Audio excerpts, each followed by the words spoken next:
The retail custom framing industry was once populated only by local, independently owned businesses operated by experienced framers with high levels of expertise in their craft and professional customer service.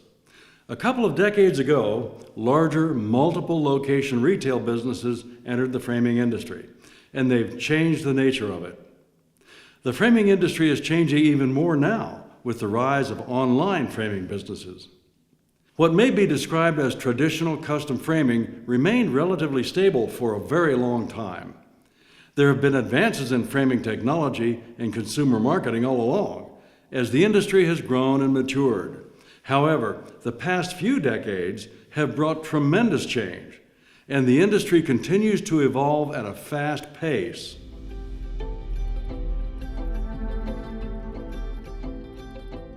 In traditional retail custom picture framing at the local level, the sales process usually is personal, involving the framer as the seller and a consumer, or perhaps a couple, as the buyer. In the typical scenario, customers bring artworks or objects into their local gallery for framing. The gallery's design showroom is set up with framed examples demonstrating the framer's expertise, as well as samples of the frame moldings, mats, and decorative features generally available.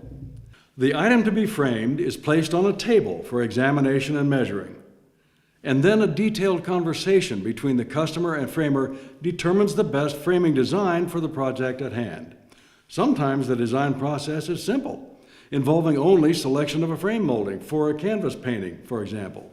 Or, if a grouping of three-dimensional objects is to be framed, a specific layout is arranged, and the conversation focuses on how best to tell the story depicted in the framed presentation.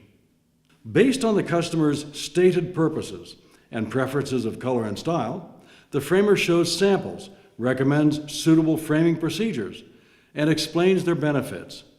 After the customer has selected the components and is satisfied with all elements of the framing design, the framer writes up the order to create a permanent record of the transaction, and usually collects a monetary deposit to continue the framing work. The framer safely stores the customer's property while the framing materials are gathered and prepared. The actual framing work takes place over a period of days or weeks, and then the framer gives notice that the framing is complete. The customer comes in to pick up the finished framing and pays the balance due on the order. Or sometimes the framer can deliver and hang the frame for the customer. That's the typical scenario for consumer custom framing in an independently owned and operated neighborhood framing shop, which might also serve commercial customers. But commercial framing probably would be different. For example, an interior design company could contact the framer to request a proposal for framing some number of artworks for a new commercial construction or for a remodeling project. In this case, the framer would create the framing design and deliver a formal proposal, including a competitive price for the job. The commercial customer would review the proposals received from several framers and award the order to the framer deemed best for the project.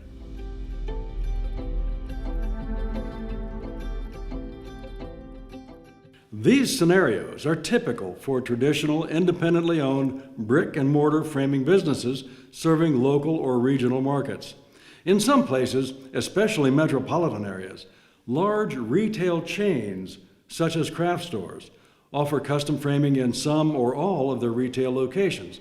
To consumers, these retailers probably seem similar to the traditional, independently owned custom framers, but there may be significant differences in their operations. The framing design may be done in the local store, but some or all of the actual framing work may be done in a remote shop location serving multiple retail outlets.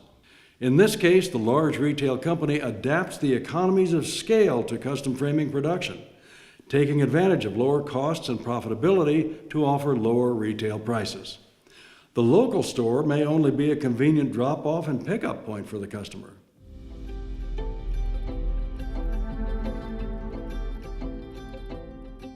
In recent years, the internet has brought a new type of player into the framing industry, offering custom framing online. Online framing businesses generally offer designs in relatively few standard packages, inviting customers to choose the main components using an attractively designed, user-friendly ordering process on a website. Like the large retail chain stores offering custom framing, online framing companies take advantage of the economies of scale, doing the framing work in well-organized shops designed for high production. Framing factories, really.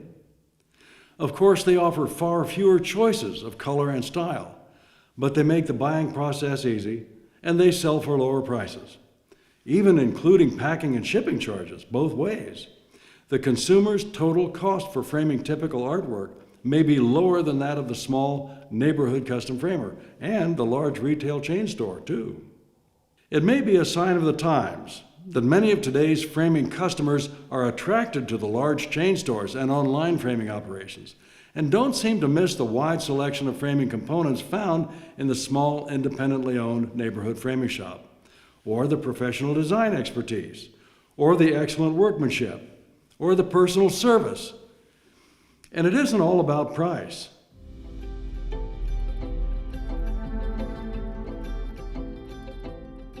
My own framing business, started from scratch 3 decades ago, is a traditional brick and mortar, small, independently owned local framing shop. In 1988, it was a very different business than it is today. But like so many experienced framers, I adapted to the changing market conditions. My business was sold a few years ago, but the new owner is still running it profitably. Yes, the framing industry has changed a lot over the years, and the evolution continues. Perhaps the majority of framing customers will embrace the newcomers to our industry. There will always be a place for small, independent framers, but we need to keep up with the latest in framing technology for the sake of efficiency, quality, and productivity. We also need to keep up with marketing and advertising in order to attract customers into our businesses and help them appreciate what we can do for them.